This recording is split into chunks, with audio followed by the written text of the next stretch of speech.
Gravando. Compartilhar a tela com vocês. Aí. Bom, turma, eu vou começar a falar com vocês desse conteúdo. Vocês podem até anotar isso se quiserem. A partir de hoje, tudo que eu falar com vocês até o final vai ser conteúdo para a prova. Então, tudo que eu falei com vocês até ontem foi sobre o teste que vocês já fizeram. Agora é sobre a prova. E também, claro que no meio dessas questões para a prova, eu vou passar alguns trabalhinhos para poder complementar a nota. Então, lembrando que nesse trimestre vocês vão ter o teste, vocês vão ter a prova, vocês vão ter o trabalho, como todos os outros trimestres, e também vão ter o ENEC. Tudo bem? Então, vamos lá. Bom, espero que vocês já estejam com a apostila em mãos. E está aparecendo a apostila minha para vocês aí na tela? Sim. Então, beleza.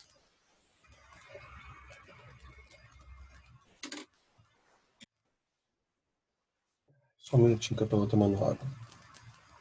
Bom, eu vou começar a falar com vocês, pessoal, sobre a classificação do relevo brasileiro. Tá aqui, ó. Só que antes de falar sobre a classificação do relevo brasileiro, é importante que vocês entendam um pouco da história dessa classificação. Porque aqui está falando que é segundo Jurandir Ross. Estão vendo o nome aqui? Então, antes do Jurandir Ross, tiveram dois pesquisadores muito importantes, que eu vou contar para vocês a história bem rapidinho. Porque um foi professor do outro, que foi professor do Jurandir Ross. Então, para o Jurandir Ross chegar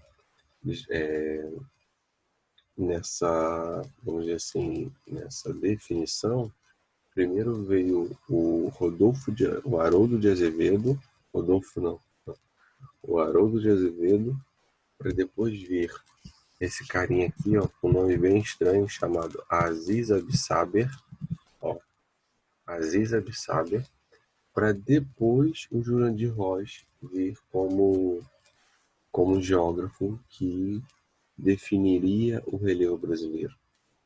É legal que vocês entendam que o governo brasileiro ele sempre incentivou essa pesquisa desses geógrafos pelo relevo brasileiro. E daqui a pouco eu vou até pedir para vocês fazerem a primeira anotação, porque é o seguinte: por que o governo incentivava esses geógrafos a quererem descobrir qual era o relevo brasileiro, que tipo de recurso nós tínhamos?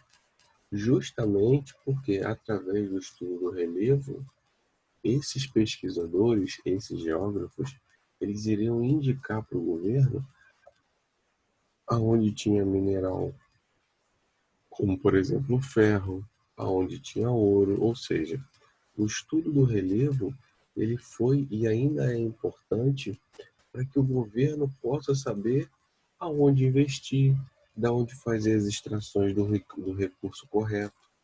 Deu para entender isso? Sim. Tá? Então eu quero que vocês anotem isso, por favor. Anotem assim, ó. Eu vou interromper esse compartilhamento e vou digitar aqui o que eu quero que vocês escrevam. Ó, escrevam assim, ó. Tá aparecendo já? Sim.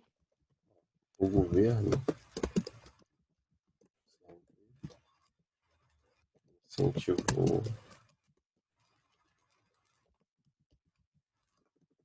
não,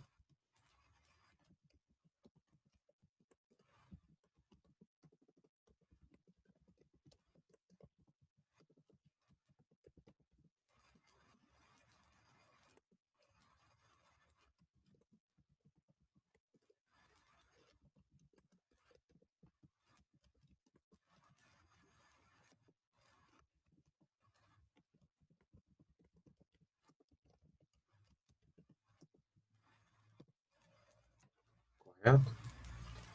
Então, o governo brasileiro, ele sempre incentivou a descoberta ou a procura sobre o relevo brasileiro, para que ele pudesse saber quais minerais poderiam ser encontrados. Bom dia, Bom dia, Pedro. professor. Bom dia. Anotaram? Pegou, João? Ainda não, professor.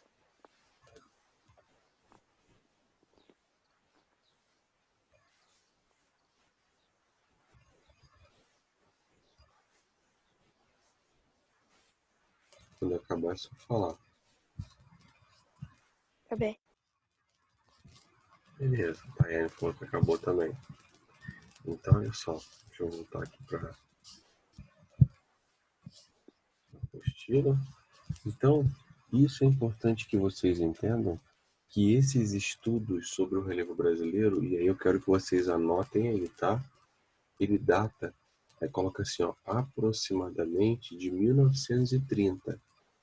Podem anotar. Coloquem assim, essas pesquisas se iniciaram aproximadamente em 1930.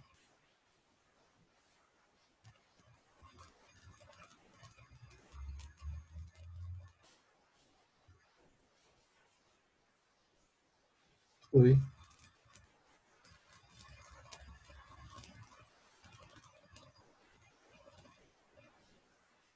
Foi, prof. Beleza. Aí eu vou explicar para vocês por quê. O que que acontece? Até 1929, vamos dizer assim, o Brasil ele era totalmente dependente dos produtos industrializados que vinham de fora. Então o Brasil tinha um acordo, principalmente com a Inglaterra, de que o Brasil compraria sempre produtos industrializados deles. Porém, a partir de 1930, com Getúlio Vargas no poder, ele muda isso, ele altera isso. E ele mesmo, ele no caso de Getúlio Vargas, ele começa a incentivar a construção de indústrias de base no país, para que o Brasil pudesse começar a ter indústrias produtoras aqui de bens não duráveis, como por exemplo roupas, como por exemplo creme dental, coisas básicas, né? E aí, para isso, precisava de matéria-prima, precisava de minério, precisava de tudo isso. E o governo, no caso de Getúlio Vargas, ele foi o primeiro a incentivar essas buscas. Deu para entender o porquê? Porque Getúlio Vargas, como presidente do país, ele queria saber que tipo de relevo tinha no Brasil. Ele queria saber se nós tínhamos ouro, ele queria saber se nós tínhamos prata, ele queria saber se nós tínhamos ferro, tá bom? Então, o objetivo do governo naquela época foi de conhecer o relevo brasileiro. Por isso que esses estudiosos começaram. E aí, como anotação também, eu quero que vocês escrevam no caderno de vocês, escrevam assim, por favor, que o primeiro geógrafo a desenvolver uma pesquisa sobre o relevo brasileiro foi Haroldo de Azevedo. Escrevam isso aí, por favor.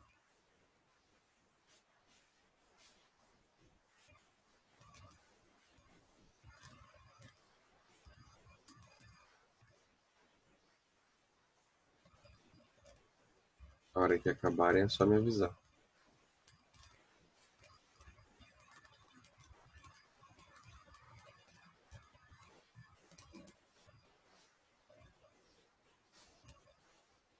Tá bem.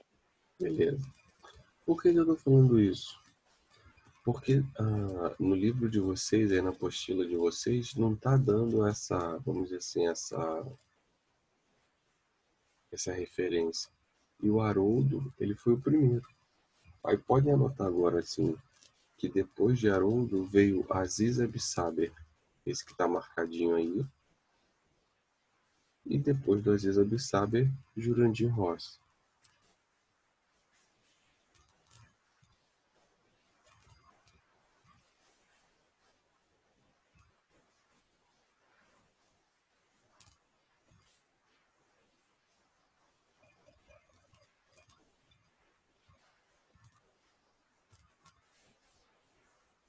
Foi. Beleza. Então, o que que acontece? Qual é a diferença e por que que houve a necessidade de, ao longo de décadas, através desses três homens, por que que foi se alterando? Vocês têm que entender que o Haroldo de Azevedo, ele começou a fazer essas pesquisas do relevo brasileiro sozinho. Ele foi para dentro do Brasil mesmo, sozinho, com a cara e com a coragem, e começou a fazer essas pesquisas. Só que a definição do Haroldo de Azevedo foi uma definição, vamos dizer assim, com muito menos tecnologia. Já a do Aziz Abissaber, baseada no que o Haroldo de Azevedo já tinha feito, ficou um pouco mais fácil. Ele conseguiu utilizar o que o Haroldo de Azevedo já tinha feito e ele melhorou o Aziz Abissaber. E o Jurandir Ross me fez melhor ainda. O Jurandir Ross, além de pegar o que o Aziz Abissaber já tinha feito, o Jurandir Ross, ele aproveitou todo o investimento do governo, que na época era o governo militar. Ele utilizou toda a tecnologia militar para poder fazer o estudo do relevo brasileiro. Por isso que, dos três que eu acabei de falar com vocês, o Jurandir Ross é o que ficou mais conhecido na história, porque ele foi o último geógrafo a fazer, o estudo do relevo brasileiro, porém, esse estudo é o mais completo. E aí eu quero que vocês marquem aqui, ó. Vou marcar para vocês, ó. Ele fez os estudos detalhados sobre as características geológicas, tipo de rocha, geomorfológicas, pedológicas, hidrográficas, demais recursos hídricos, vegetação. Aprimorou a pesquisa sobre as unidades de relevo brasileiro, que possibilitou um conhecimento mais profundo do assunto. Tá aqui, ó.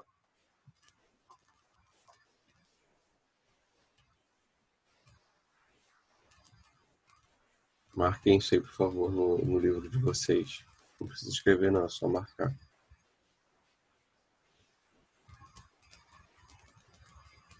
Na hora que vocês acabarem de marcar, é só me avisar.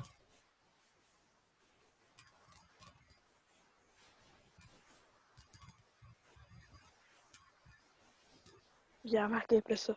Beleza. Então, olha só. É importante que vocês saibam também que esses dois primeiros geógrafos que eu falei com vocês, o Aziz Abissaber e o Haroldo de Azevedo, não necessariamente nessa ordem, né? Porque primeiro veio o Haroldo de Azevedo, depois o Aziz Abissaber.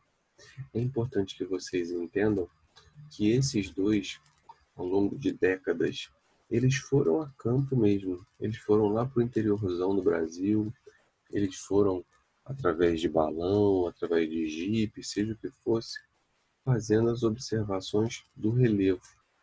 Só que o Jurandir Ross, que é o que a gente vai estudar, ele não.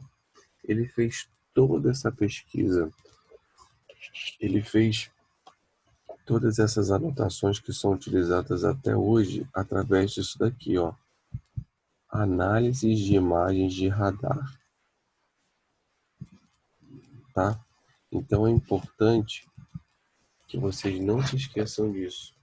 Que o Jurandir Ross, ele fez essas análises todas do computador, utilizando o sensoriamento remoto, claro, né? Mas também essas imagens de satélite, que já existiam nos computadores. Ou seja, dos três, o que teve o trabalho mais fácil foi o Jurandir Ross, porque o Aziz Abissaber e o Haroldo de Azevedo não tinha internet para eles na época, eles tiveram que ir a campo mesmo.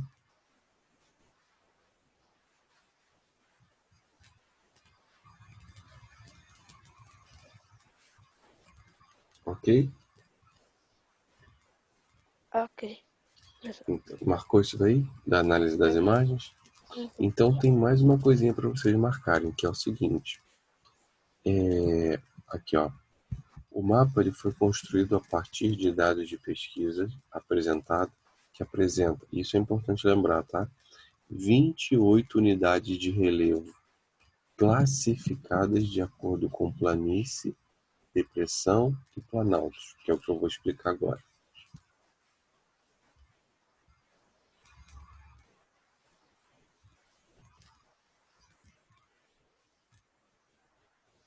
A hora que vocês acabarem de marcar, é só falar. Já acabei já. Foi? Beleza. Bom, marcou essa parte final, né? Sim. Mas mais para frente, vocês vão ver comigo que o Brasil é um país de relevo velho. O nosso país é um país de relevo velho por quê? Vamos ver se você sabe falar, João. João ou Pedro ou Thaís. Por que que o Brasil é um país de relevo velho? Eu quero que vocês coloquem isso no caderno de vocês. Assim, ó, escrevam assim, ó. Por que o Brasil é um país de relevo velho, antigo? E aí vamos dar as respostas juntos.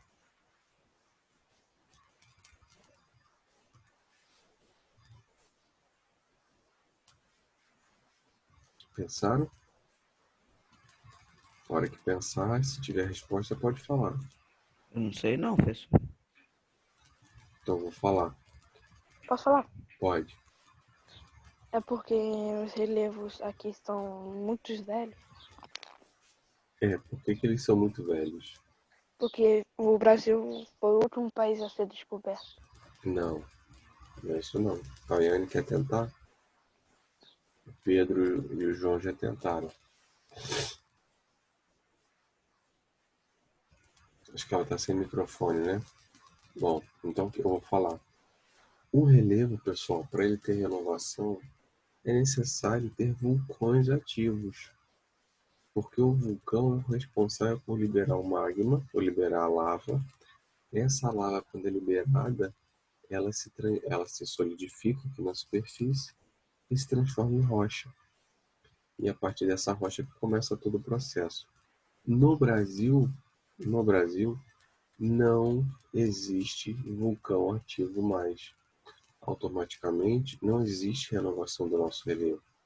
Então, isso que eu estou falando é para que vocês entendam por que que no relevo brasileiro não existem elevadas altitudes. É por isso que no Brasil aqui nós não temos aquelas cordilheiras gigantescas igual a Cordilheira dos Andes. Nós não temos aquelas cordilheiras gigantescas igual a Cordilheira do Himalaia. Deu para entender? Sim. Tá? Então, vamos seguir. Vocês anotaram o tópico que eu pedi? Adotar. Por que que o Brasil não tem elevadas altitudes? Sim. Aí, como resposta, eu quero que vocês coloquem assim, por favor, ó. Por que no Brasil, elevadas altitudes não, né? Porque o relevo do Brasil é velho. Essa foi a pergunta. É a resposta agora. Porque o Brasil não se encontra, no Brasil não se encontra vulcões ativos.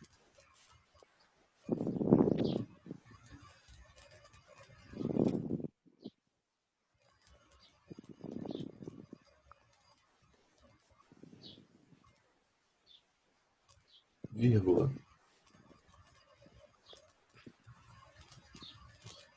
Fazendo com que não haja liberação de magma e renovação do relevo.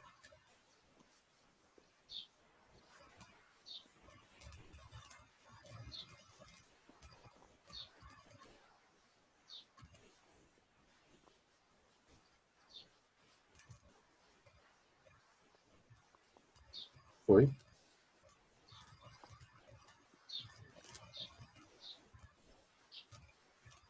Na hora que terminar, é só avisar.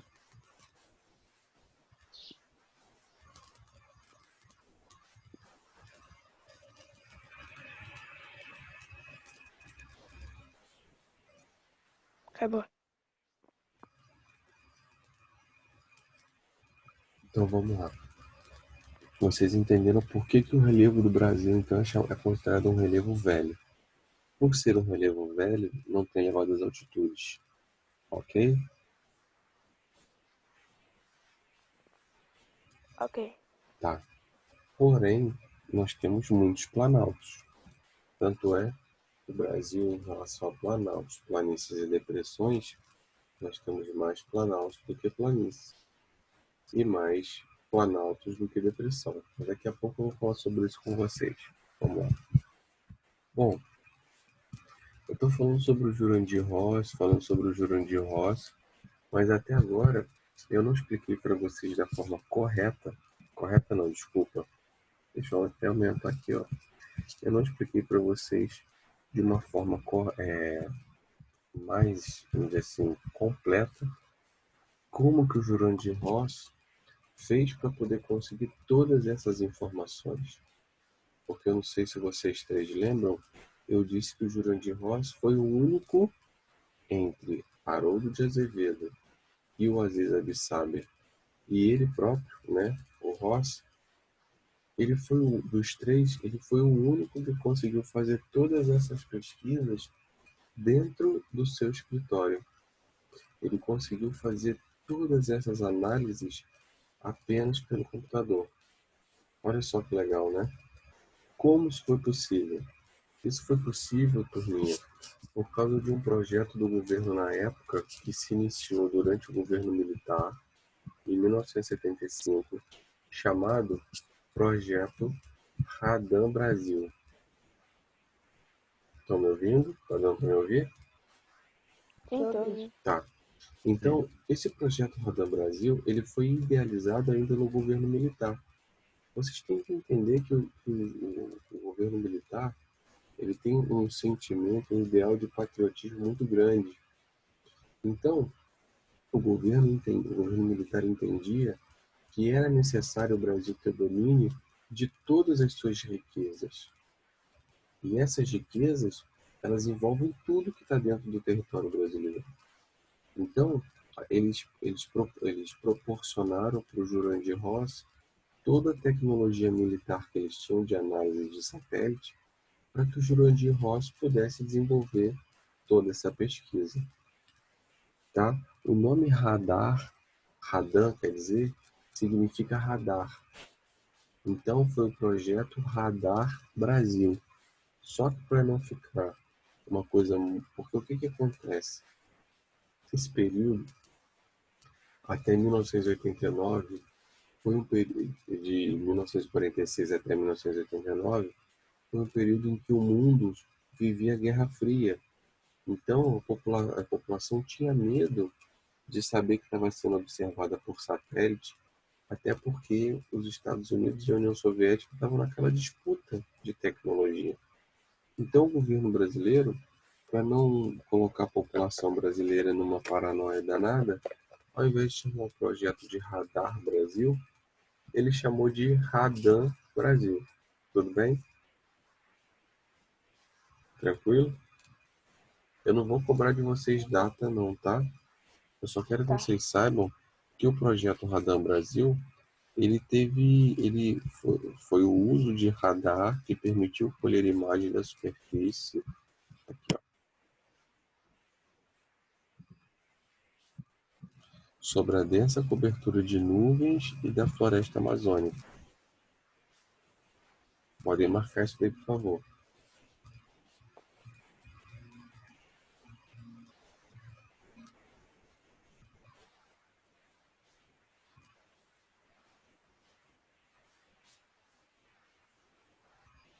Marquei já. Beleza. Então, olha só. Esses estudos possibilitaram o melhor planejamento. Olha o que eu estou falando, hein? O melhor planejamento para o uso e a preservação dos recursos naturais do país, bem como o mapeamento mais completo das características físicas do país. Então, tudo isso que eu falei para vocês, esse projeto desenvolvido pelo Exército Brasileiro e feito pelo Jurandir Ross, a ideia do governo era planejar mesmo a extração desses recursos. Porque qual era a ideia do governo? Poxa, a gente está vivendo uma guerra fria. Se nós não dependermos de questões internacionais, pode ser que a gente se desenvolva e o Brasil vai virar uma potência internacional. Porque a ideia dos militares era essa mesmo. Então, quando eu falo aqui para vocês que a ideia era melhorar o planejamento de uso e a preservação desses recursos, era o que os militares queriam fazer de verdade. Tudo bem?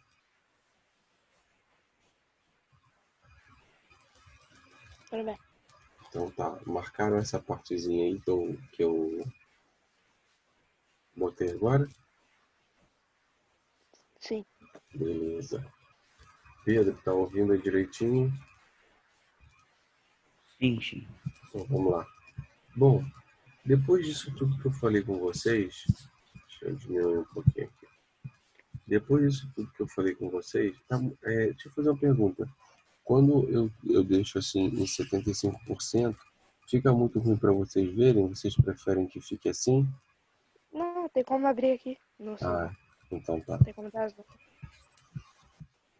Então o que que acontece? Depois disso tudo que eu falei com vocês, o Jurandir Ross, através do projeto Radam Brasil, e eu quero que vocês anotem isso que eu estou falando, tá? Anotem assim, ó.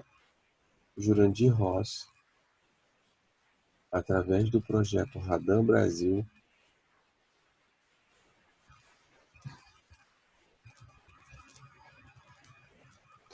dividiu o relevo brasileiro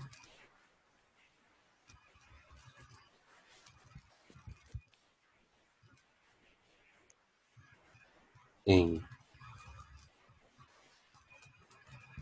Posso falar? Dividiu o quê? Dividiu o relevo brasileiro em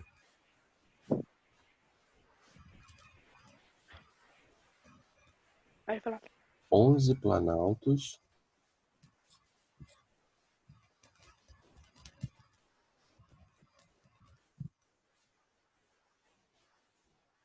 10 depressões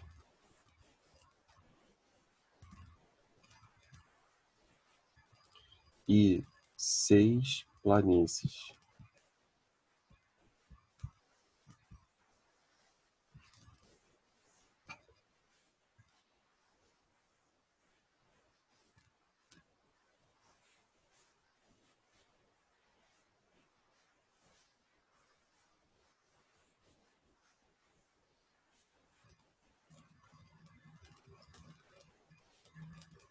Anotaram? Sim. Por que que eu falei isso? Agora eu vou contar uma outra historinha. Você poderia repetir só os números? Oi? Repetir os números? Aham. Posso falar? Pode. Ó, vou te mostrar aqui no mapinha, ó. 11 planaltos, 10 depressões e 6 planícies.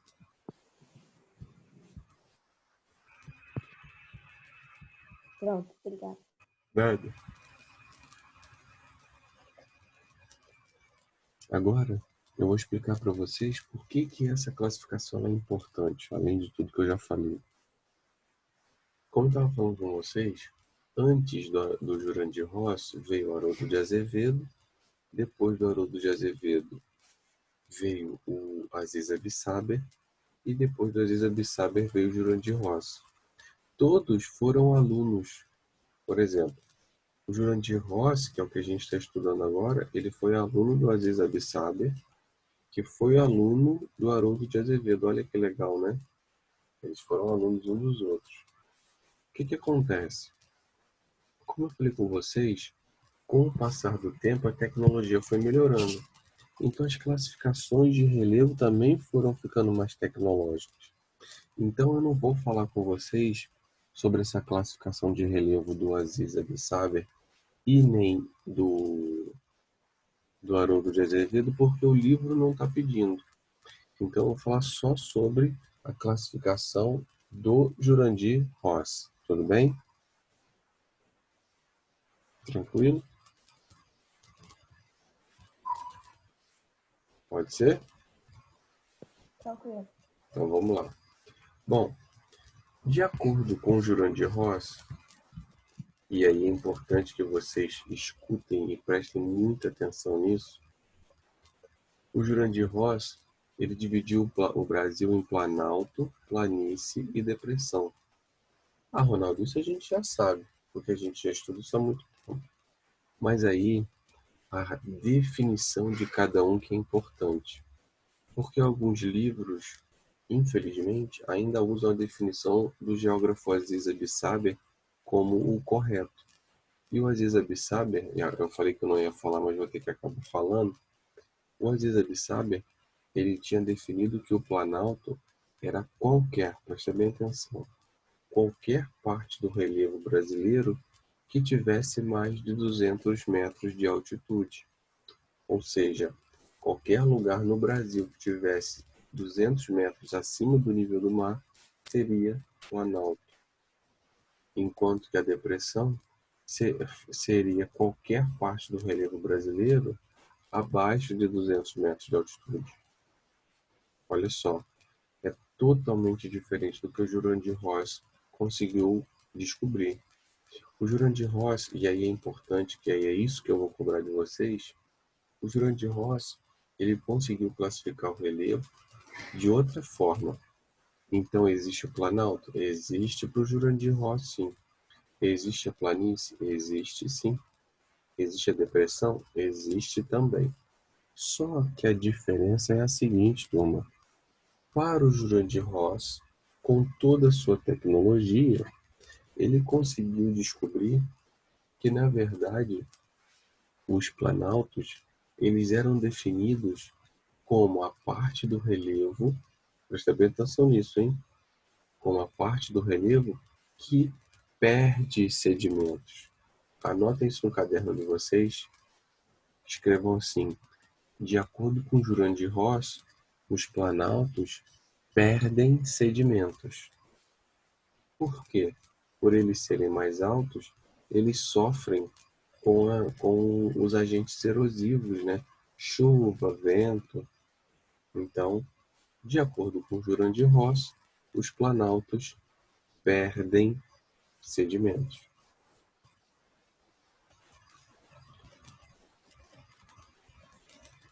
Os planaltos do quê? Peraí. Professor? Desculpa que eu estava bocejando. Os planaltos perdem sedimentos.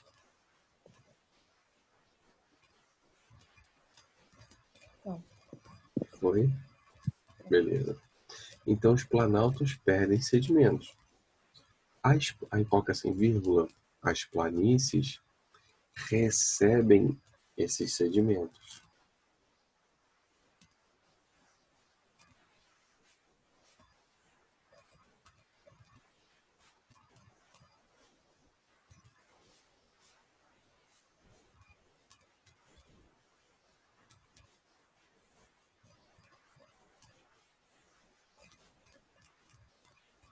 Foi?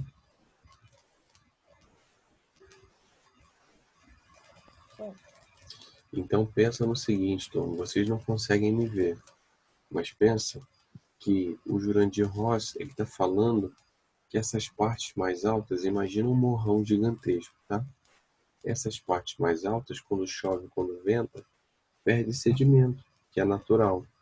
Esse sedimento ele vai para as áreas mais baixas. Essas áreas mais baixas que são as planícies.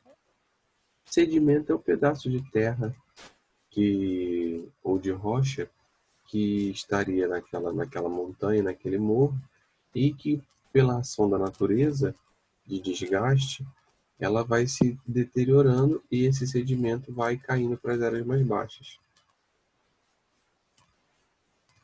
Ok? Entendi. Beleza. Ok. Então tá. Então falei com vocês do que é planalto e do que é planície para o Jurandir Ross. Agora eu vou falar o que é depressão. A depressão para o Jurandir Ross, ela pode ser definida, e aí eu quero que vocês anotem, por favor, como a altitude negativa em relação ao relevo próximo.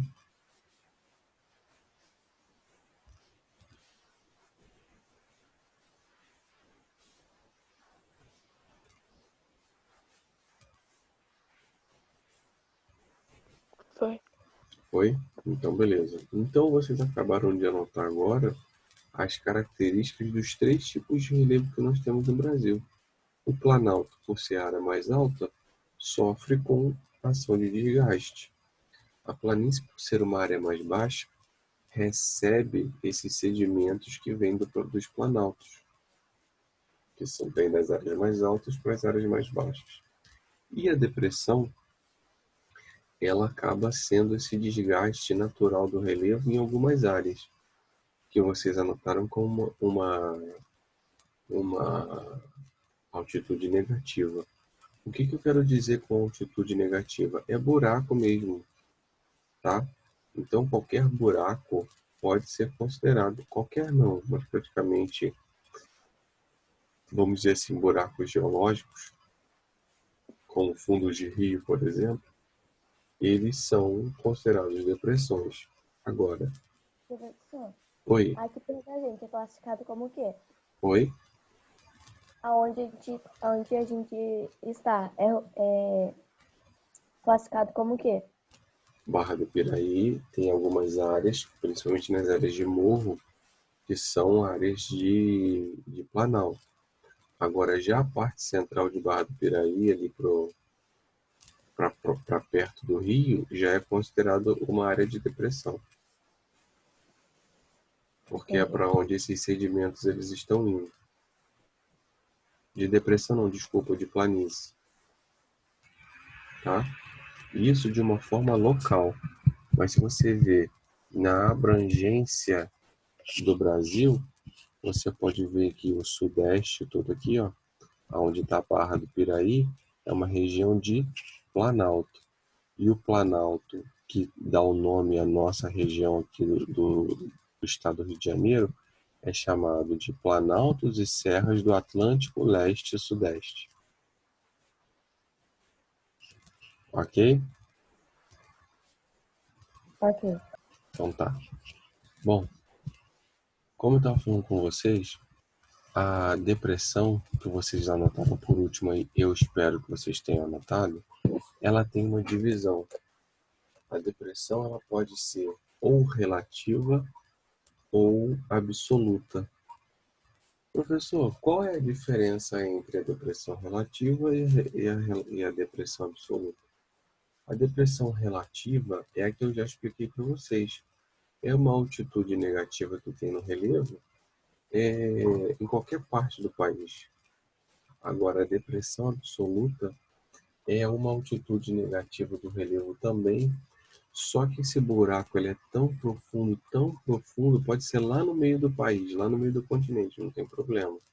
Mas ele pode ser lá no meio do continente, no meio do país, só que o buraco é tão grande, que chega abaixo do nível do mar. Tá? Vai cortar agora o sinal. Quando cortar o sinal, eu vou gerar uma próxima sala. E aí a gente dá continuidade. Eu explico melhor isso para vocês. Tudo bem? Até aí? Tranquilo? Tranquilo. Tá? Falta um minutinho. Eu vou terminar de fechar aqui para poder gerar uma outra sala. Espera aí. 3 pessoas só. Já anotei já.